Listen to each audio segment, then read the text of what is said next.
So, those of you in medicine know that there tends to be a theme of the day in the types of patients you are seeing. Maybe everyone has a cold or seems to have heartburn, or three of your patients have right sided big toe pain, right? That's just how it works. So, the same thing happens in coaching, and the theme this month has definitely been, why is the divorce rate so high? That's the question I've been getting over and over again, which is a good question, to be honest. Good question.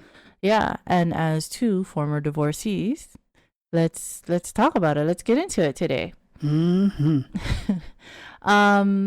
But before that, Assalamu alaikum and welcome to the Muslim Marriage Podcast, where we show you how to find and build a healthy marriage as a Muslim. I'm Zara Hassan. And I'm AJ, and we've been married for 4 years.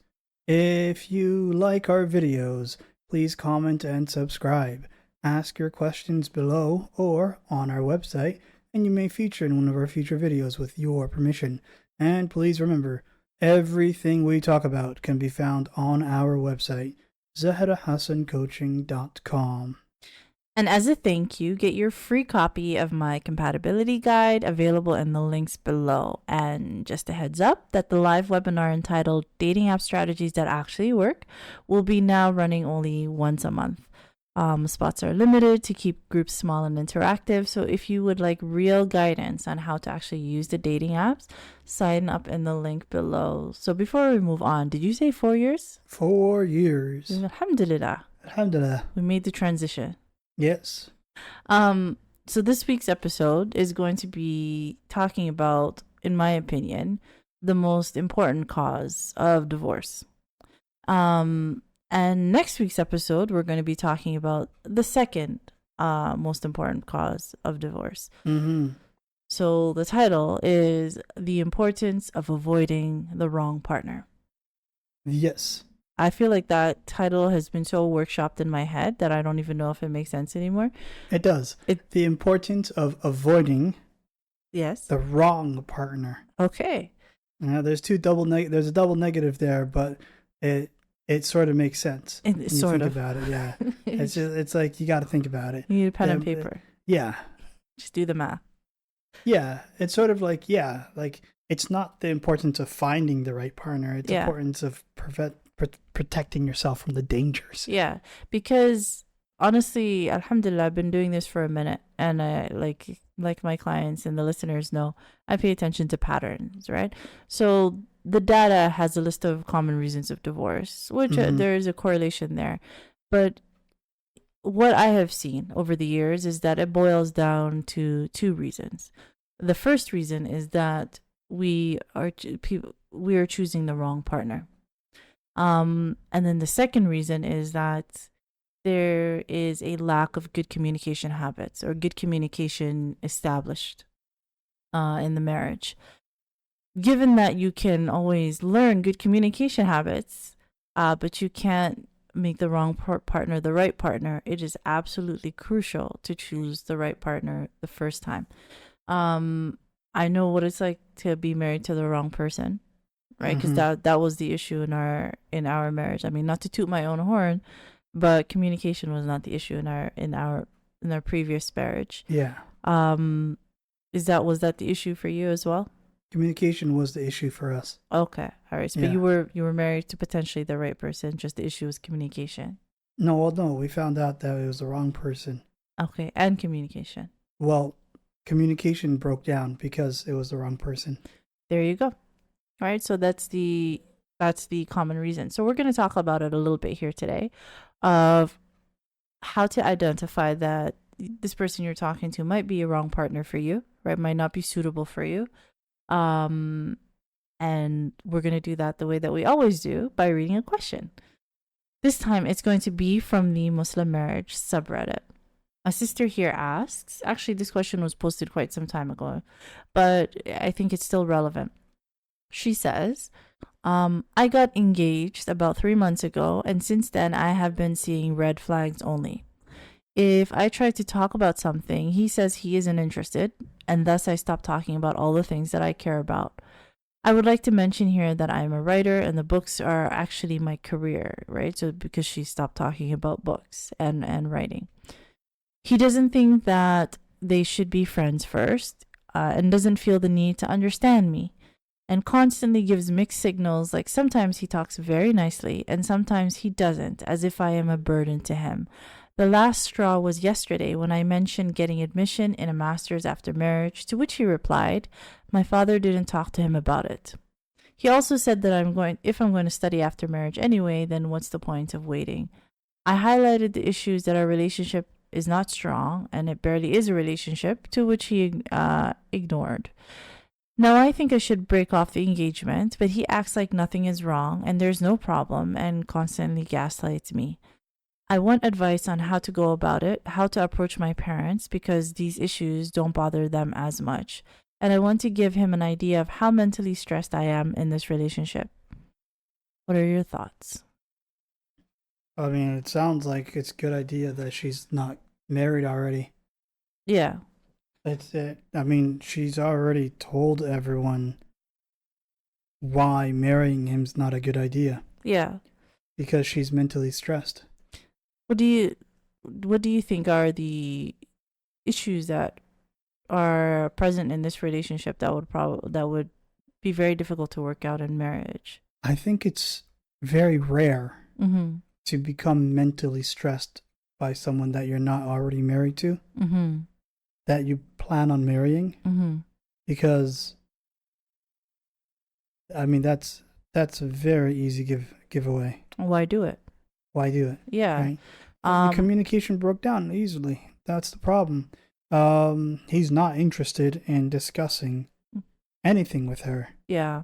And I feel like she said that they should be friends first. Mm-hmm. I don't necessarily agree with that. Yeah. I don't know in what sense that she means it, but they should have conversations with each other. Yeah. But I don't think they should become friends first. No, I get you. But she said that he doesn't feel the need to understand her, right? That was her. What she was trying to articulate is that she doesn't feel a sense of connection, right? Mm-hmm. Or a sense that he is concerned about her well-being. That's the overall impression I'm getting. And the number one way to know that this person that you're talking to is the wrong partner for you is that they are not really concerned with your well-being. Mm-hmm. And then a big part of your well-being is not only your mental health, but also having knowledge of the things that make you happy. Like when you meet somebody and you're in a talking stage with them and you're hoping that this person becomes the mother of your children or the father of your children. Yeah. In the context of building a healthy marriage, you're going to be very interested in the things that make them tick. What are the things that make you light up? What are the things that brighten your world, brighten your day? Because those are the things that I want to be doing. Like that's the instinct that happens both from the male side and from the female side, because each person's intention is try to make this person happy. Yeah. All right. Like when you were in a talking stage with me, you wanted to know what are the things that I was interested in. Yeah. Mm-hmm. Or was this just annoying information? No, I wanted to know the stuff you're interested in. Yeah. Yeah. That Yes. way I didn't have, I wouldn't accidentally step on your hobbies. Step on my hobbies? Yeah. What? You know how some people step on other people's hobbies? Yeah.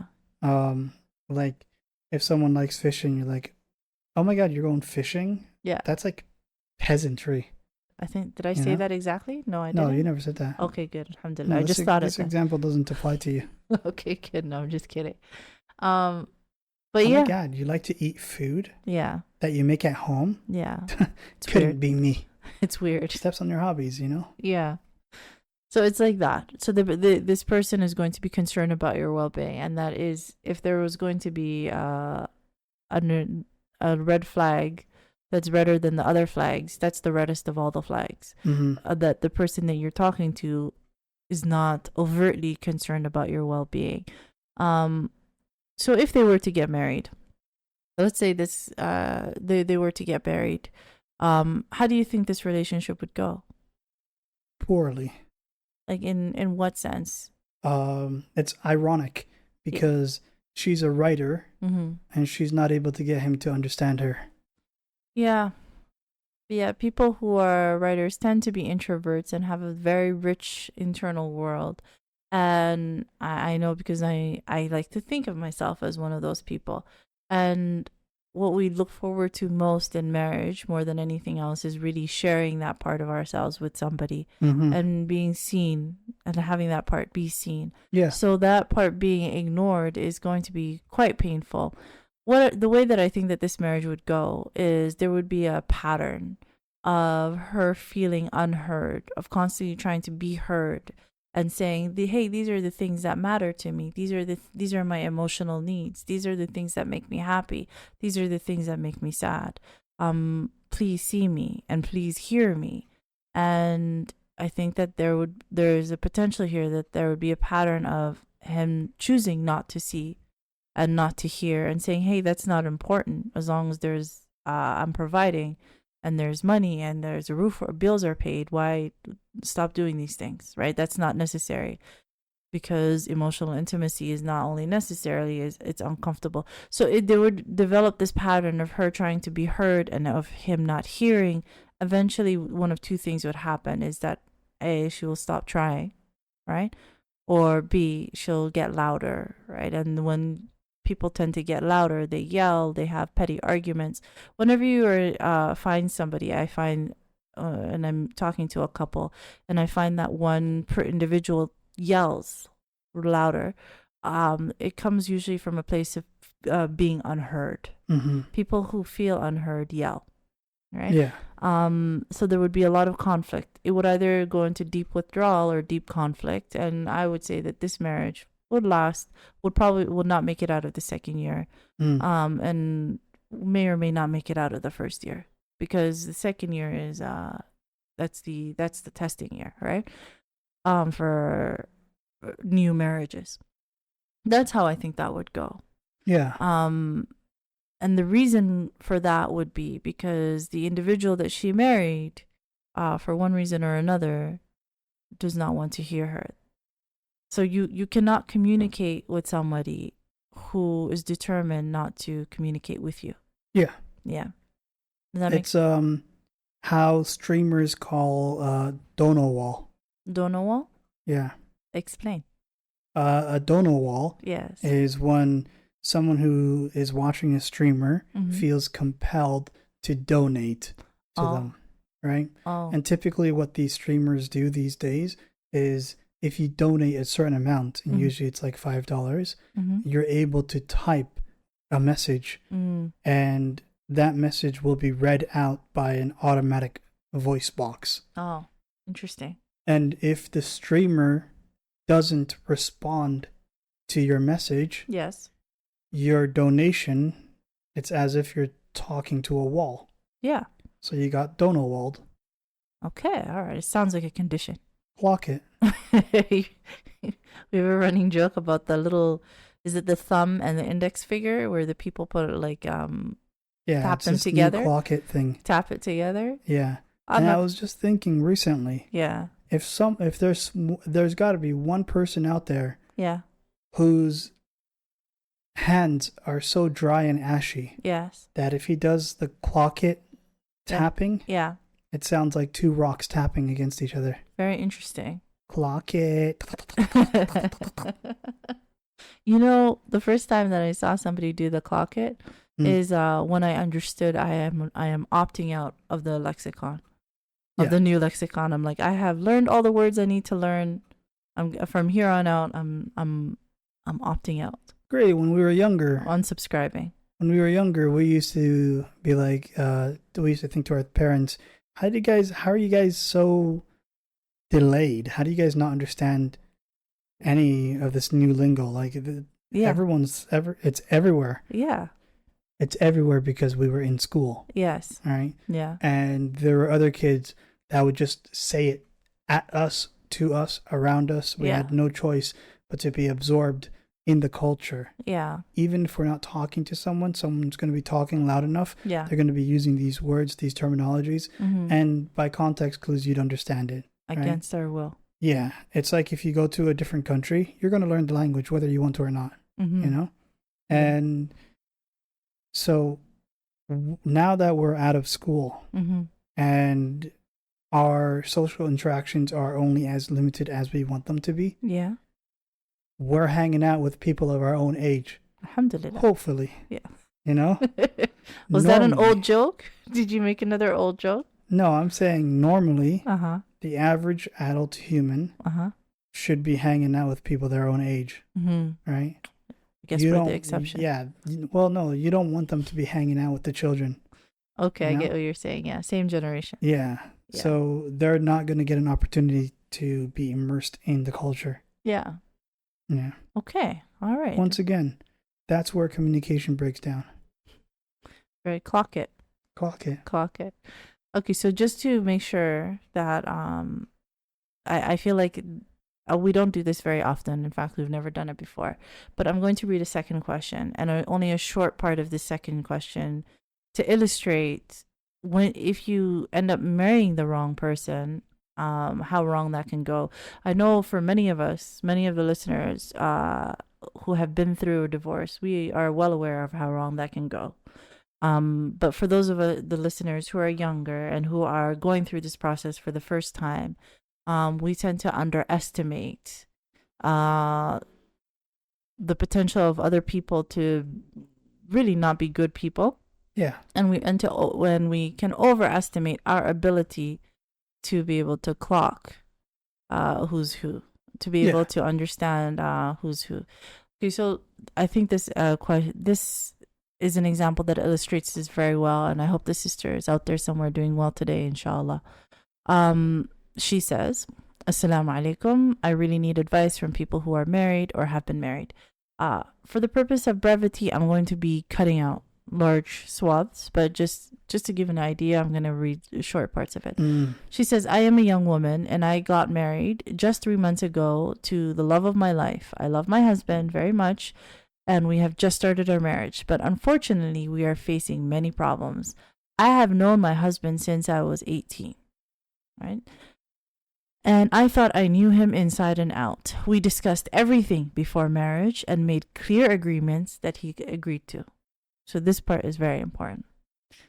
Then she says, we had our wedding and it was a beautiful celebration, mashallah. But after our wedding, my husband completely changed. Before, he was patient and incredibly kind to me, but now he is the complete opposite. Keep in mind that all of this happened in just 3 months. We never really had a real honeymoon phase. Unfortunately, like any couple, we argue, but in every single argument, literally every single one, he calls his family and they always interfere. I have never involved my parents in our arguments because I believe that our issues should remain between us. And whenever we argue, he tells me, I don't want you anymore. I want a divorce. He repeatedly takes my wedding ring, throws my clothes on the floor, and even tried to kick me out of the house multiple times. During a fit of rage, he smashed my phone on the ground because he was angry. The next day, he regretted it, bought me a new phone, and said we would split the cost, promising to pay me back in installments along with my mahar. And I agreed. But when we went to pay for the phone, I suddenly had to pay £600, while only he paid £250, and he said, what does it matter? And he told me he would repay me with my mahar. We went to an imam to ask if we were still Islamically married, as my husband kept saying he wanted to divorce me in every argument. The imam told him that his behavior was completely wrong and that he needed to take me back as his wife properly. My husband agreed and promised me that he would never treat me that way again. I gave him another chance because I really don't want to give up on my marriage and because I love him so much. Long story short, we had another argument. He left the house at 1 a.m. I went out looking for him in the streets because I didn't have the heart to let him sleep in his car. When I finally found him, I spent half an hour convincing him to come home. Eventually, he came back and fell asleep. I was at my breaking point. So I started to listen to podcasts by imams about marriage. The next day, I wanted to talk to him about our problems and how we can handle them better, but he refused, and a small discussion escalated. She goes on to describe some of the things that have happened, and honestly, it's very heartbreaking. But you get the idea of how things have been going for her. At the very end, she says that my heart is broken and my trust is completely shattered. My parents have given me an ultimatum. Either I choose them or I choose him. Does he deserve a second chance, or should I let go? Any advice would be greatly appreciated. Jazaa K'Allah Khayr. So what are your thoughts on this, sister? There's a reason why if someone gets divorced 3 times, Yeah. they can't marry them again Yeah. until that person marries someone, Yeah. divorces them, Yeah. right? And I believe that marriage has to be consummated. The other marriage. Yeah. But right? like she wasn't very clear, because it sounds like he said, Well, here's I the want thing. to divorce you. He never said, I am divorcing you. Yeah, but Yeah. that's the thing, Yeah. is that I want to divorce you and I am divorcing you. To me, they're synonymous, right? Like, to me, they're synonymous. Because if you love your wife Yeah. or your husband, Yeah. the term divorce should never come out of your mouth. Agreed. Whether it's I want to Mm-hmm. or I will. Mm-hmm. And it's never something that should be used to try to gain authority over someone. Leverage. Right? Yeah. And I would say that the fact that divorce even pops up into your mind, Mm-hmm. even in a heated argument, Yeah. means that you don't deserve that other person. Yeah. That's what it means. It means that you don't actually love that other person. Yeah. That's what it means. It means that if you were to continue in the marriage and have children, Mm-hmm. you're gonna be getting divorced anyways. Yeah. But now you have that extra burden of having a child with someone who doesn't love you. Yeah. You know? So Yeah. like, if someone, in every single argument, if someone says, I want to divorce you, Yeah. and then another argument, no matter how petty it is, and involving the family as well, that's crazy. Yeah. Right? Yeah. Because you are the husband, Yeah. right? It's your job to take care of things, Mm-hmm. right? And the only time you should involve the family Yeah. is if there's legitimate concern of divorce. Yeah. You know, it should be a last effort to save the marriage. Agreed. It's not, at this point, it's just gossip. At this point, it's just backbiting. Yeah. You know, you don't just report everything a person says to someone else or your family, because they're going to have such a negative opinion about your partner, Yeah. your spouse, the person that you're supposed to be protecting. Yeah. You're trashing them to your family, to whoever, Yeah. you know, and that's on you, right? It's your responsibility to not just protect them physically, but to also protect their dignity. And here you are every single time reporting them to your family. Like, what your family has no authority in this matter. Yeah. Leave them out of it. Yeah. You know? I could not agree more. And every time, like, this is, unfortunately, this is something that is understated, is deeply understated, that the damage that it does when when it's suggested that I might leave, or I'm going to leave, or I want to divorce, or I want to leave, it should never be said unless you are at that point. Unless this is now just a matter of making decisions regarding that because you're at that point. But if you're not at that point and it's used just as a point of leverage or something that is said frequently because your emotions are heightened, the amount of damage it does in the other person's trust of you is very hard to repair, if not irreparable. So it's I could not agree more. So there's a lot of issues that are going on here in that marriage. Only 3 months. In only 3 months, which means all of the issues began immediately after they were married. So what was important in this situation is that the sister had done her due diligence. This is somebody that she had known for years. Since 18. Since 18. And that this is somebody who she had all of the conversations. She's gone all, they've made agreements. They've done all of the things. I am almost certain that if I sat down with this sister and I asked her some questions, she would be able to identify red flags similar to the sister that pointed out in the previous question. Does that make sense? Yeah. I'm not saying that the brother in the previous question would be anything like this brother, but I'm saying that there are patterns that you see over time. And given the fact that he consistently says divorce, he doesn't protect her dignity, like you mentioned. He does all of these things. He clearly doesn't care about her well-being. Her well-being is not a factor, right? And in the previous question, her well-being is not a factor the way that it should be.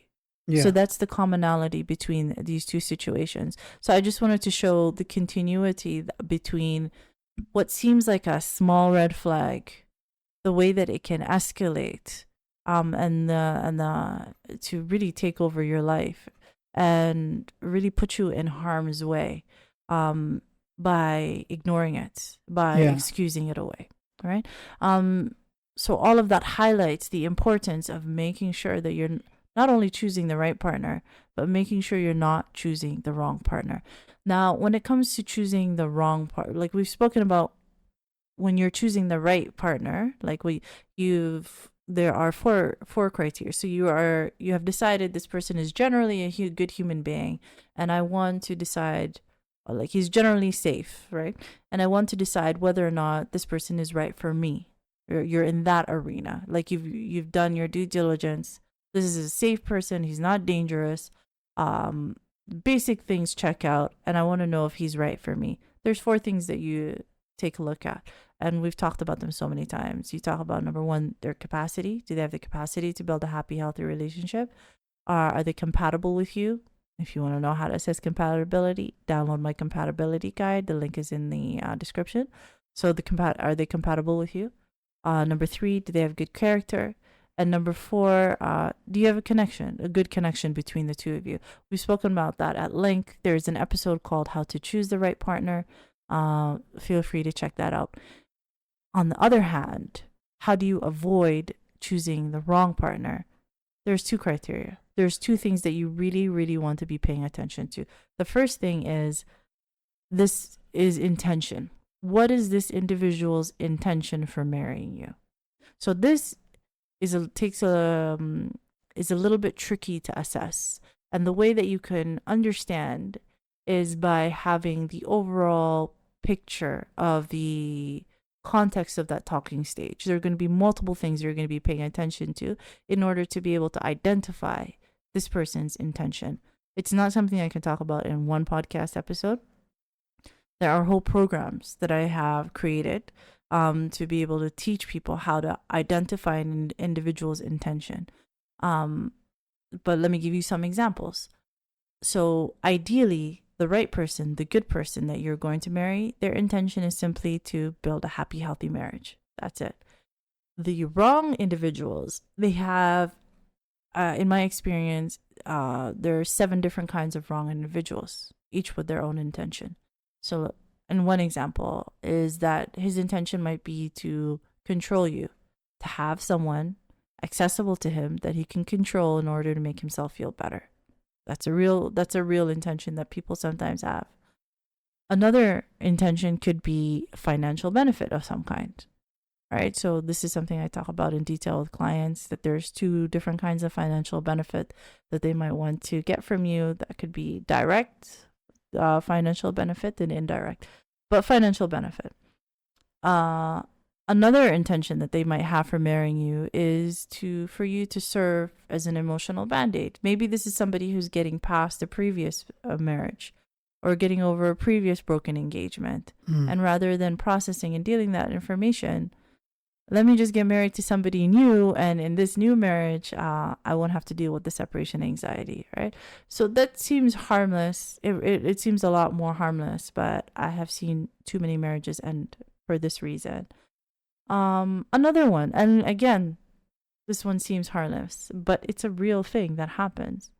Another intention is that sometimes people want to live out the fantasy of being in love, right? This happens both amongst men and amongst women.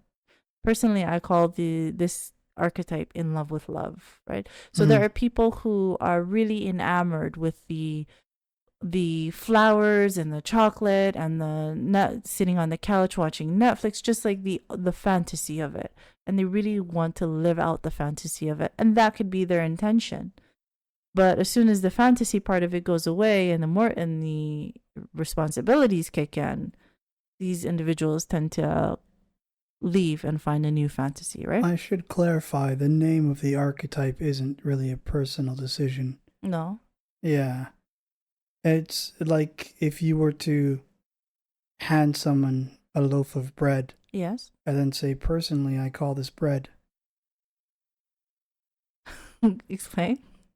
Because you said, personally, I call this In Love with Love. Oh. That's the name. Oh, yeah. No, I say what you're saying. No, like the whole idea of the archetypes, it's like I said, after honestly dealing with thousands at this point of clients, over and over and over again, many of whom were men, especially in the beginning, you start to notice patterns. And in these patterns, I noticed that there are about 7 different types of groups of wrong individuals. Yeah. And I haven't found anybody else who really does that. So that's what I mean by person. Like I've given each one a name. And the fantasy individual, I just called him in love with love. Yeah. Yeah. This one is a very special type of person. I'm not saying this is a bad person. These are usually very good people who are good to their families. But they can do a lot of damage. Yeah. So it's important to recognize that that's this person's intention. So intention. So in identifying the wrong type of person, you need to understand, what is the intention of this person? Why is it that they want to marry me? The second thing that you need to assess in order to see whether or not this might be a wrong person is, once again, capacity. Capacity. I feel like a lot of these ideas are in my head sometimes. I just want to check in. Does it make sense, capacity? Do you know what I mean by capacity? I understand what you mean by intention, but capacity is sort of like the person's ability to be, like to service, the person's ability to communicate. Yeah. The person's ability to be empathetic. Yeah. Like the person's capacity for that sort of connection. Okay, so exactly, right? But I'm really glad it came through. So in this case, what I mean is the capacity to build a healthy marriage. So in the first part, do they have the intention to build a healthy marriage? And second part, do they have the ability? Because not everybody has an ability, and not everybody has an ability throughout their lives, right? Yeah. So does this person in this talking stage at this moment that I'm talking to, do they have they might have all the intention in the world, right? But do they have the ability? So let's talk about some things that might limit that ability. It's very easy to find out if someone has intentions. Yeah. Right? Yeah. You just go camping with them and then you ignore them for a bit. And then what happens? That's it. You just get to discern their intention.